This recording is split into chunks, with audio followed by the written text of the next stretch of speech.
His first flight around our solar system. Here's a picture of Mars.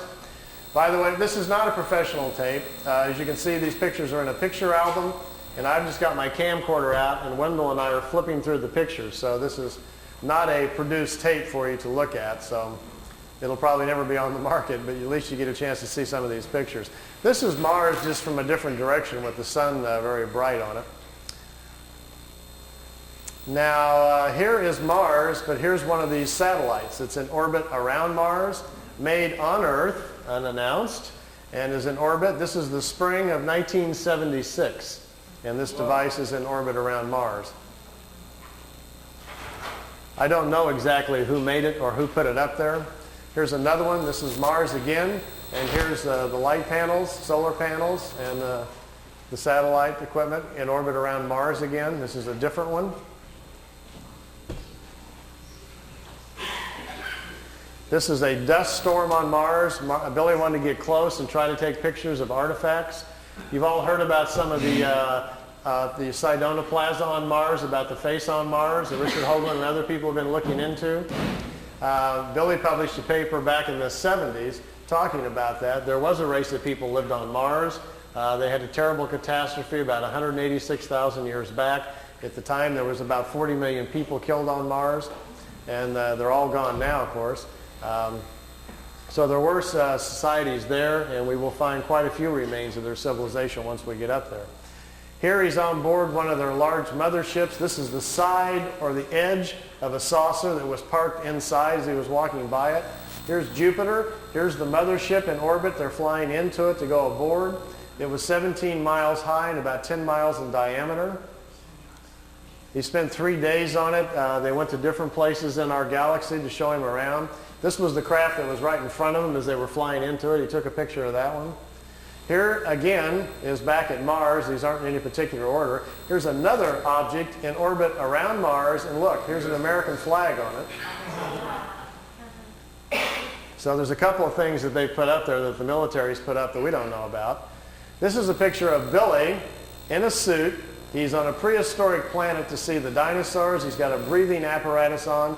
This is a Pleiadian man, and they've stepped outside of the ship so he can see the animal life on this prehistoric world.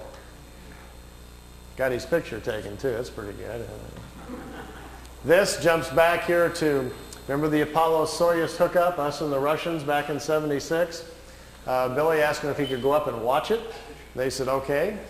They took him up. There's several pictures here of the Apollo-Soyuz hooking up with Earth in the background.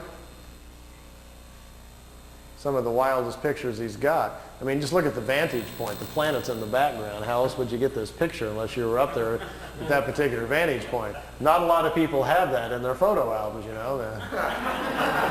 You can imagine the people at NASA would crack up, you know, they'd probably find it a little hard to believe at first, but they don't have pictures like this. Here it is when it's just hooked up. There's Earth in the background, and here's the two capsules coming together. This is the top of the mothership. There's windows, but there was nobody in the windows as they came into it. We really missed out here. Billy shot, he said, 3 or 4 rolls of film inside the mothership, talking to people and going up and down the halls and so forth. He lost all of the pictures. They were all stolen from him. We've only got 2 or 3 of them left, and they're really practically nothing. This is a prehistoric Earth. They're back in time. That's Earth in the background. That's a moon in front of Earth, and he's looking over the surface of another moon. At that point, they told him there were 2 moons in orbit around planet Earth. We think we're about 60 million years back. Here's another picture over the surface. Neither one of those moons is currently the moon that's in orbit now. The moon that's in our orbit now, they say, has only been there around 5 million years. Look at this one. This is another piece of equipment in orbit around Mars, and it's huge. It's like a space station. And it's in orbit around the planet. It's also from Earth. We haven't heard anything about that, have we? Here's the dinosaur pictures. Billy's back inside the ship, and there's a viewing screen in the craft, and he says he's taking these pictures. Here's our first dino. He's got kind of gold-brown skin, got large hind legs, short forelegs, and a head that looks kind of amphibian, like a vegetarian type. Here's the second one. There's a bird here apparently dropping some food or something. Is that Charles? Charles dropped his food.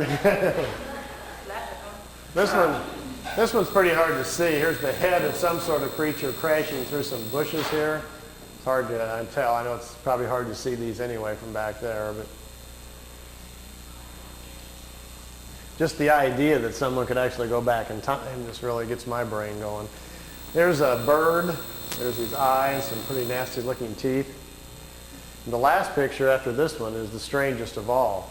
It's a plant that has an insect head. Billy calls it a plantum. They were trying to explain to him how the evolution of different life forms goes. How, for instance, here's a plant life when the plants are the food kingdom of the world. When the plants evolve to a certain level of evolution, then these lower order forms, here's a small head, and this head is part of that plant. There's these two little eyes. It's an insect, the beginning of insect life on the planet when the food kingdom has evolved high enough. There are 7 different stages, they say, of spiritual energies or creational energies on a planet that create the many different kinds of life forms. There's a transition from one kind to the next. Ours is the 7th or the last one. We have to wait until the animal kingdom has raised the evolution of the body material high enough so our cycles can start.